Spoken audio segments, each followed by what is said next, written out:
Hey there, Sharon Horne-Ellstrom here. Welcome to day 166 of our Be a Better You annual challenge. We're doing one thing every day this year to be a better version of ourselves. I'm working to be, or not work, it's not even work, it's just doing something every day to be a better version of myself. And that's what I'm going to encouraging you to do as part of this challenge as well. This month, we're focusing on the life framework area of contribution. And our topic today is volunteering to make a difference. Now, this one's near and dear to my heart because it's the area of contribution that I personally have selected that I want to do more in physically, personally, one-on-one or one-on groups, volunteering and event type things, but in-person things. I think the pandemic really put a squash on so much of our human interaction and actual engagement, emotional intelligence, and conversations that we have with other human beings, that has got to come back to being a priority. As AI and other technological advances come online and come on board and become an integral part of our lives, I seem to feel like we're getting less connected, more disconnected. And that's just the opposite of what we need as human beings. So today we're going to talk about volunteering. I'm going to share a process on an individual basis of how you can go about finding the right volunteering opportunities for you to make a difference. And then I'll share a couple of people's examples, a couple folks who are near and dear to my heart because of the work that they're doing and just because of the amazing human beings that they are. I had a lot of people share their stories for today's action item. And so it's really powerful to me when people want to step up and share, okay, well, this is what I did. This is what worked. This is what didn't. This is what I'm doing right now. So today, what is a process to choose the right volunteering opportunity for you, right? Because this is you. This is your life. This is a life that you're creating. First and foremost, of course, we look at our core values and things that we're passionate about. Some questions we can ask ourselves are, what causes do I care most about? What's most important to me? Is it youth education? Is it climate change? Is it the environment? Is it whatever it is? Is it mental health? Whatever it might be for you. Is it helping other people to get that leg up that they might not otherwise have through mentoring and coaching, etc.? What inspires you or stirs your emotions? What gets you worked up and says, I need to do something about this? I have the ability and skills to do something about it. Now I'm going to. What mission would I work for? This is a ever-arching question to get yourself motivated. What would I do even if I wasn't getting paid for it? That's how we figure out what our zone of genius is and what our area of expertise is. We'll talk about zone of genius. I've got a great Venn diagram for looking at that. We want to match our volunteering role to our personal convictions, because then it doesn't feel like work. It doesn't feel like something we have to do. It actually becomes a driving force to something we want to do. I think as humans, we want to give back and we want to help other people. We don't want to just be selfish. Of course, I'm sure there's a small part of the population that's like that, but not most of humanity.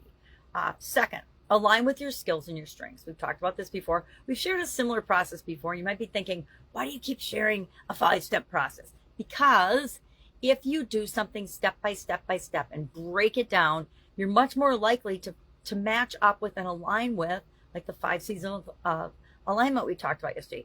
If you do all of those things, if you consider all of those factors, you're much likely to find a better fit for you initially than if you just volunteer for something because you're bored or whatever reason you might volunteer. So align it with your skills and strengths. Realize you don't just have to do general labor for most volunteering opportunities. There are so many skills and abilities that we already have that nonprofits or other organizations or people that just don't have access or the resources to tap into marketing expertise or leadership or team building or graphic design or website building or all of the things that could help make a group's efforts more powerful. They just don't have access to that. I would imagine that AI for nonprofits is probably an up and coming thing, or for setting up programs and volunteering and things would be something that would be a really awesome niche to get involved in and help nonprofits with. Third, set clear time and energy commitments. What are you committed to doing when it comes to volunteering? What can you easily do? Maybe it's a weekend a month. Maybe it's a certain number of hours a week. Maybe it's whatever fits into your lifestyle, where you are in your life right now, and your schedule. I know that through different periods of our life, and I'm old enough now to have been through several of them, we have like negative time and energy available for volunteering, right? When my kids were in school and I was working in corporate America and building businesses, I didn't have any extra time. It had to be a high priority thing for me in order to be able to say yes to volunteering. It was pretty easy to say no to things because my kids and my family were my number one priority always. Number two was businesses and my work, etc. And so volunteering wasn't in my top 5.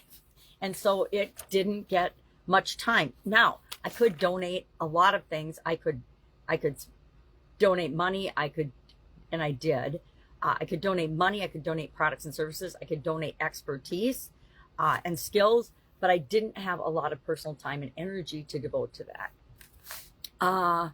Number 4, explore organizations that match your goals. You're not going to volunteer for organizations that aren't in alignment and don't match what it is that you're trying to achieve, the impact that you want to make in the world, which is number 5. Consider the type of impact that you want your efforts to make, right? And that's why I like to talk about, hey, there's a lot of other things to do besides general help and general labor. I like to volunteer at St. Vincent de Paul when I'm down in Texas with my mom. She does it every single Wednesday and many Saturdays. And I like to go with her. And we just sort through all the stuff that people donate, get it out on the shelves. They have a 10,000 square foot beautiful facility, and they're adding on to it, I think, in the next year or so. They're adding more space, and so it's incredible. It's like going into a store. It isn't like going into a thrift shop or a place like that. So I love volunteering there, but there I just do manual labor. I just hang stuff up or price stuff or put stuff out in the store, things like that. But I also know that I have a lot of skills and abilities that could be utilized and a lot more valuable, mental things, thinking things, systems, processes, and procedures that could help them a lot more than just manual labor. So that's why I say keep in mind what kind of an impact you want to make. When I go there, I just go there for the interaction, for the ability to volunteer, to interact with and spend time with my mom and the wonderful people, mostly ladies. There's several men, but mostly women there. And it's just an incredibly powerful, positive experience. So keep that in mind as well. So let me share a couple of people's examples of what they're doing now and how that is powerful. And Maya, she's a college student supporting mental health. She had a friend, her best friend actually, committed suicide. And out of her pain, she channeled her grief by volunteering for a crisis text line. And so people could text now, back in our day, you could pick up a phone or you could find somebody in real life. Now you can text, you can do all kinds of social media things, whatever works technologically now. Well, she joined one of these suicide text lines and can help people in real time. After taking a course and a 30-hour training program, she was able to help people in real time via text. And she, in her first year, had over 500 text conversations with people. And the reason it's been so powerful for her is she told me it gives a purpose to the pain that she has gone through losing her best friend. And she knows that even though nobody sees it or nobody knows, that she is helping to save people's lives because they're choosing not to let go and not to commit suicide. And then Kenji is a programmer who he's building tech for good, and he's building tech for visually impaired people. So I'm one of his biggest fans. He's a software developer, and he decided instead of going business for profit route, he would join open sourced nonprofit platforming to build digital accessibility tools for visually impaired people like me. And that's how I came in contact with him. In his spare time, he codes new features, squashes bugs, and mentors junior developers in the community to do good and use their skills for things that make the world a better place. Right up my alley. The impact that he's had is his tools are now serving over 250,000 users globally. I am one of them. And for the first time, he says, I see how coding changes lives. It's not about tech, it's about access. I think that is a very powerful thing to remember as we are choosing where we want to volunteer, where we want to spend our time, our energy, our skills. Pretty much in everything we do right? Not just in volunteering, but in how we interact with other human beings, how we show up in the world matters. All right, so what are we doing today? We are going to follow, of course, this 5-step process today and see if we can identify the best possible places for us to volunteer. Now, you might not be going to volunteer right now. If you're like I was in my 30s and 40s, raising my beautiful daughter and amazing son, you didn't have much time and energy with the other things that are going on in our lives to physically volunteer. But when you can, when it becomes an option for you, when it becomes a choice for you, you'll have a process for knowing how to pick the best volunteering situation for you. Share in the comments below if you so choose. I would love it if you would, so we can learn from one another what type of volunteering you're going to do or what skills or abilities you're going to share as part of volunteering. That's it. Any questions? Ask. That's what I'm here for. Otherwise, make it an awesome day, and I will, of course, be with you tomorrow.